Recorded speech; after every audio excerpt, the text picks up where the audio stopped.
सपना स्टोरी। ग्वालिन का सपना। गीता एक नवयुवती थी। वो एक छोटे से गांव में अपनी दादी के साथ रहती थी। गीता एक ग्वालिन थी जिसके पास 2 गायें थी। वो हर रोज अपनी गायों को दुहा करती थी और अपने सिर पर दूध का बर्तन उठाकर शहर जाती थी। दिन भर दूध बेचने के बाद वो शाम को घर लौटती। गीता अपनी गायों की बहुत अच्छी देखभाल करती थी, उन्हें अच्छा खाना देती और साफ सुथरा रखती।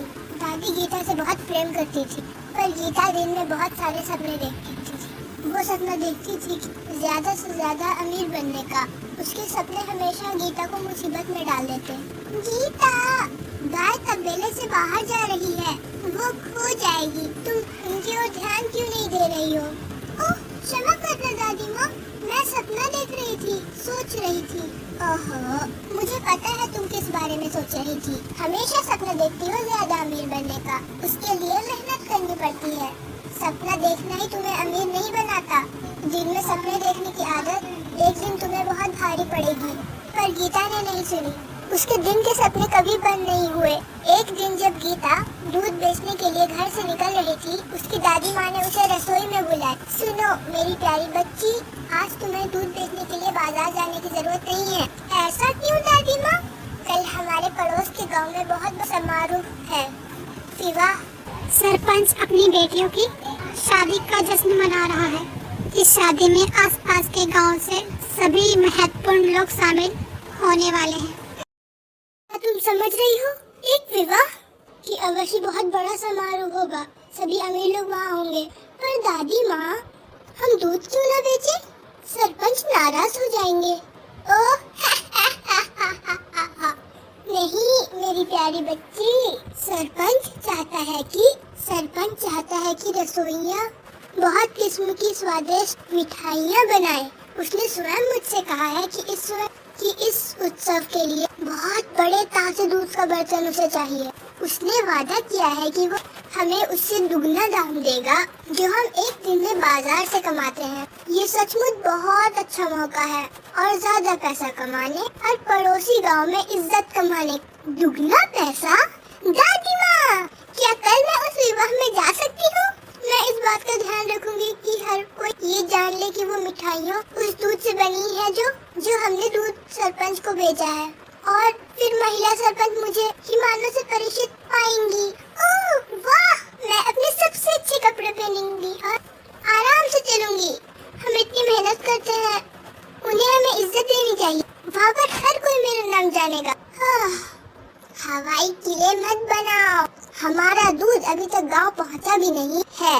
रसोइयों ने अभी तक दूध को सूंघा भी नहीं है और तुम अभी से सपने देख रही हो कि उन्हें मिठाइयाँ कितनी पसंद आएंगी।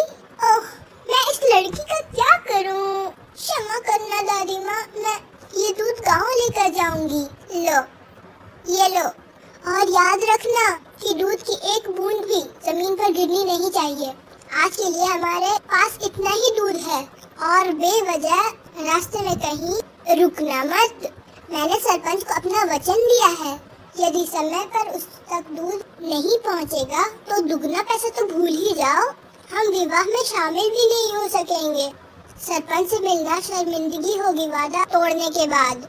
चिंता मत करो दादी माँ, मैं इस बर्तन और दूध की देखभाल करूंगी। आप देखेंगी कि आप सरपंच से भी ज्यादा अमीर हो जाएंगी। तो थोड़े ही समय में सरपंच केवल हम लोगों से ही दूध खरीदेंगे। ओहो, याद रखना गीता। जानती हूँ, मुझे पता है। हवाई किले मत बनाओ। मैं चलती हूँ दादी माँ, ध्यान से जाना। गांव का रास्ता छोटे छोटे पत्थरों से भरा हुआ है।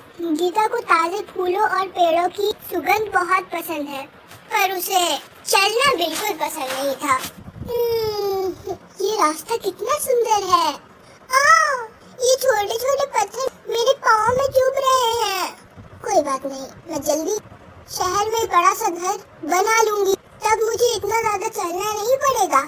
मैं अमीर हो जाऊंगी। अमीर लोग पैदल नहीं चलते। गीता चलती गई अपने मनपसंद गीतों को गुनगुनाते हुए। ये बर्तन तो बहुत भारी है।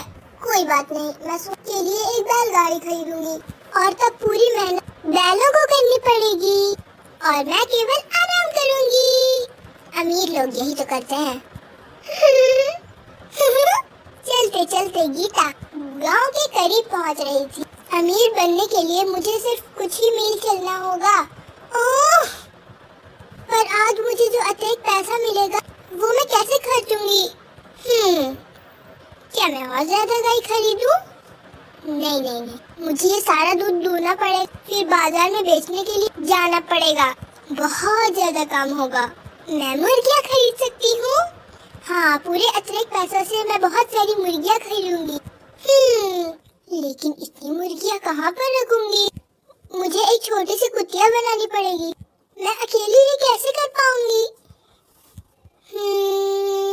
ओह, विवाह पर मैं कल सरपंच से आग्रह करूंगी कि वो एक छोटी सी कुटिया बना मेरी मदद करें। आखिरकार वो मेरी गायों का दूध इस्तेमाल कर रही होंगी ना। उनके तो बहुत सारे सेवक होंगे। मैं अपनी सारी मुर्गियाँ कुटियों में रखूंगी। मुर्गियाँ बहुत सारे अंडे देंगी। वो अंडे सिलेंगे और मेरे पास और सारे मुर्गियाँ हो जाएंगी। मैं उन मुर्गियों को ऊंचे दाम पर बेचूंगी। मुझे उन मुर्गियों से बहुत सारा पैसा कमाने को मिलेगा। उससे मैं एक बैलगाड़ी खरीदूंगी। मैं सभी मुर्गियों, अंडों और दूध को गाड़ी पर ला दूंगी और उन्हें बेचने के लिए बाजार जाऊंगी। मैं बहुत सारा पैसा कमाऊंगी और मैं नौकर और नौकरानियां रखूंगी और फिर मैं बहुत समृद्ध महिला बन जाऊंगी। स्वयं सहीला महिला सरपंच से भी बड़ी। और पर बहुत सारे अमीर पुरुष विवाह में मेरा हाथ मांगने आएंगे, पर मैं कहूंगी ना ना ना। जब गीता पुरुषों को ना कहने का सपना देख रही थी, उसने बहुत ही जोरदार तरीके से अपना सिर हिलाया और उसके सर पर रखा दूध का बर्तन जमीन पर जा गिरा। बर्तन के टुकड़े टुकड़े हो गए और पूरा दूध जमीन पर गिर पड़ा था। गीता बैठी रही और रोने लगी। उसके सारे सपने, मुर्गियां, अंडे, बैलगाड़ियां उस दूध के समान थे, बिखरे हुए।